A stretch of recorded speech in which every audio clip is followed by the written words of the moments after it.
नमस्ते।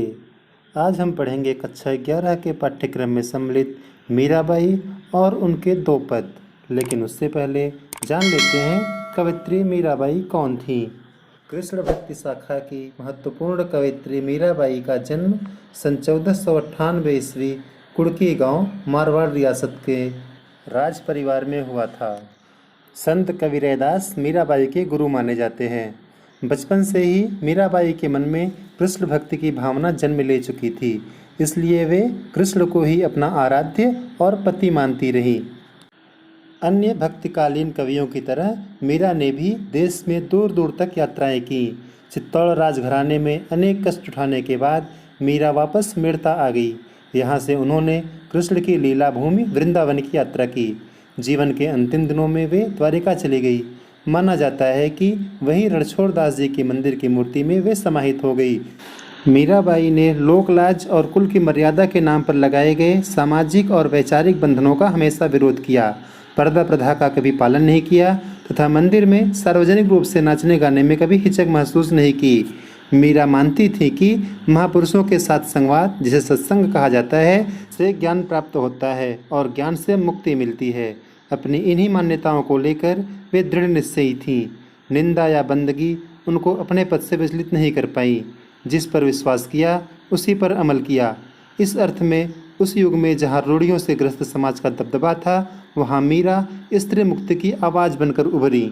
मीराबाई की प्रमुख रचना मीरा पदावली और नरसिंह जी रो माहेरो मानी जाती है।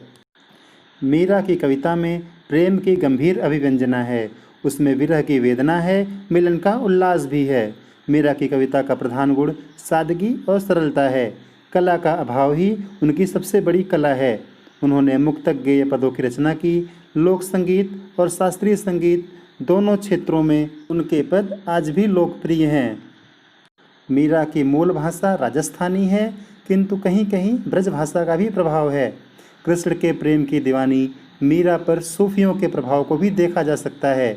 मीरा की कविता के मूल में दर्द है। वे बार बार कहती हैं, मेरे दर्द को कोई पहचानता नहीं, न कोई शत्रु न कोई मित्र।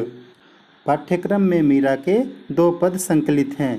पहले पद में मीरा ने कृष्ण से अपनी अनन्यता व्यक्त की है तथा व्यर्थ के कार्यों में व्यस्त लोगों के प्रति दुख प्रकट किया है। वहीं दूसरे पद में प्रेम रस में डूबी हुई मीरा सभी रीति रिवाजों और बंधनों से मुक्त होने और गिरधर के स्नेह के कारण अमर होने की बात कर रही हैं। ये दोनों पद नरोत्तम दास स्वामी द्वारा संकलित संपादित मीरा मुक्तावली से लिए गए हैं। आइए पहला पद देखते हैं।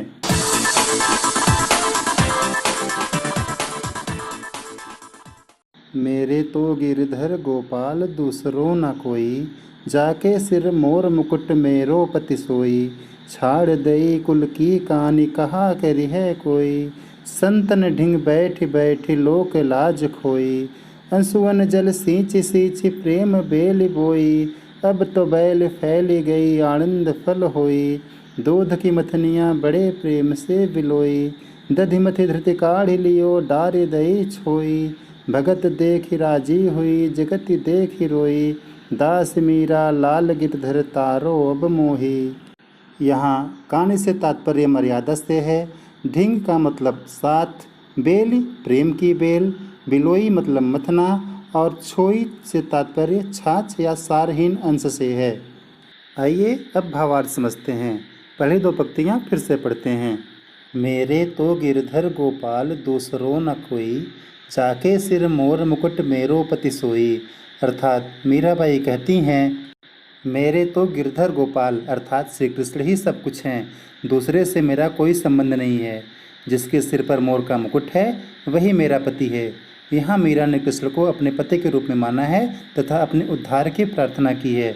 मीरा आगे कहती हैं, छाड़ दई कुल की कहानी कहा करी है कोई, सनतन ढिक बैठ बैठ लोक लाज खोई।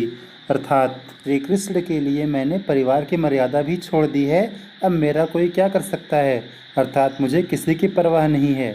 मैं संतों के पास बैठकर ज्ञान प्राप्त करती हूँ और इस प्रकार लोक लाज भी खो दी हूँ। असुवन जल सींच सींच प्रेम बेली बोई, अब तो बैल फैली गई आनंद फल होई।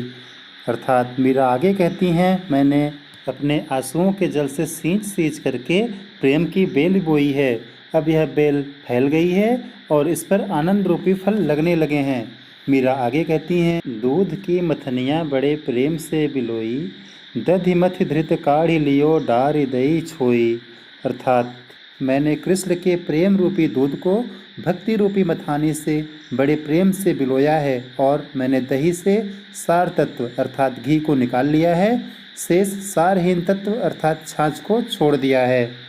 भगत देख ही राजी हुई, जगत देख ही रोई, दास मीरा लाल गिरधर तारो अब मोही। अर्थात मीरा कहती हैं कि वे प्रभु के भक्त को देखकर बहुत प्रसन्न होती हैं और संसार के लोगों को मोह माया में लिप्त देखकर रोती हैं। मीरा अपने आप को श्री कृष्ण की दासी कहते हुए कहती हैं कि गिरधर नागर अब मेरा उद्धार करो। आइए अब दूसरा छंद पढ़ते हैं। पग घुघुरु बाधि मीरा नाची, मैं तो मेरे नारायण सु आप ही हो गई साची। लोग कहे मीरा भई बांवरी, न्यात कहे कुल नासी, विष का प्याला राणा भेज्या पी तत मीरा हासी। मीरा के प्रभु गिरधर नागर सहज मिले अविनाशी। यहाँ आप ही से तात्पर्य अपने ही आप से बिना प्रयास के, साची का मतलब सच्ची, न्यात कुटुंब के लोग परिवार के लोग, कुल न्यासी कुल का नाश करने वाली, पीवत मतलब पीती हुई, हासी मतलब हंसते हुए, सहज का अर्थ है स्वाभाविक रूप से। प्रस्तुत पद में मीराबाई ने कृष्ण के प्रति अपना अटूट प्रेम प्रकट किया है। मीराबाई कहती हैं कि वह अपने पैरों में घुघरू बांधकर कृष्ण के समक्ष में नाचने लगी हैं। इस कार्य से यह बात सत्य हो गया है कि वह कृष्ण की ही हैं। उनके इस आचरण के कारण लोग उन्हें पागल कहते हैं। परिवार और बिरादरी वाले कहते हैं कि वह कुल का नाश करने वाली है। उनका यह कार्य कुल की मर्यादा के विरुद्ध है। कृष्ण के प्रति उसके प्रेम के कारण ही राणा ने मीरा को मारने के लिए विष का प्याला भेजा, किंतु उस प्याले को मीरा ने हंसते हुए पी लिया था। मीराबाई आगे कहती हैं कि उनके प्रभु गिरधर अर्थात श्री कृष्ण बहुत चतुर हैं, जिसके कारण मीरा को उनके दर्शन सहज ही सुलभ हो गए हैं। प्रभु कृष्ण सबका कल्याण करें। धन्यवाद। जय श्री कृष्ण।